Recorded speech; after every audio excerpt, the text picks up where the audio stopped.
শিরোপা ধরে রাখার সব আয়োজন সারা। ফরচুন বরিশাল ডেরায় ফিরিয়েছে একের পর এক নামি দামি তারকা। তিন পাণ্ডব তামিম ইকবাল, মাহমুদুল্লাহ রিয়াদ, মুশফিকুর রহিম সাজাবেন পরিকল্পনা। তাওহিদ হৃদয় আর নাজমুল শান্ত ছড়াতে প্রস্তুত আলো। স্পিন ডিপার্টমেন্ট বেশ শক্তিশালী। তাইজুল, রিশাদ, নাইম হাসানের সাথে আছেন আফগান মোহাম্মদ নবী। বিদেশিদের মাঝে সবচেয়ে বড় নাম শাহিন শাহ আফ্রিদি। তামিমের ফোনেই বিপিএলে খেলতে রাজি হয়েছেন তিনি। তামিম ইকবালকেই সামলাতে হবে সবচেয়ে বড় দায়িত্ব। আবারও দিতে হবে দলকে এক সুতোয় গাঁথার মন্ত্র।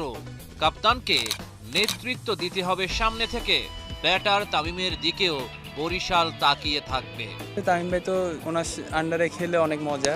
আপনার এই ন্যাশনাল টিমেও যখন ছিল উনি, তখনও ছিল আপনার, উনি টিমে থাকলে সবসময় একটা আলাদা সাপোর্ট পাওয়া যায়। দুরন্ত উইলোবাজিতে মেতে উঠেছিলেন গেল আসরে। দলকে শিরোপা জেতাতে রেখেছিলেন বড় অবদান। 15 ম্যাচে সংগ্রহ করেছিলেন 482 রান। জিতে নিয়েছিলেন আসরের সেরা খেলোয়াড়ের খেতাব। বিপিএল এর ইতিহাসের সর্বকালের সেরা ব্যাটারের নাম তামিম ইকবাল খান। 104 ম্যাচেই সংগ্রহ করেছেন সর্বাধিক 3422 রান। সেঞ্চুরি 2টা, 50 28টা। এবারও ফরচুন বরিশালের সাফল্য অনেকটাই নির্ভর করবে তামিম ইকবালের ওপর।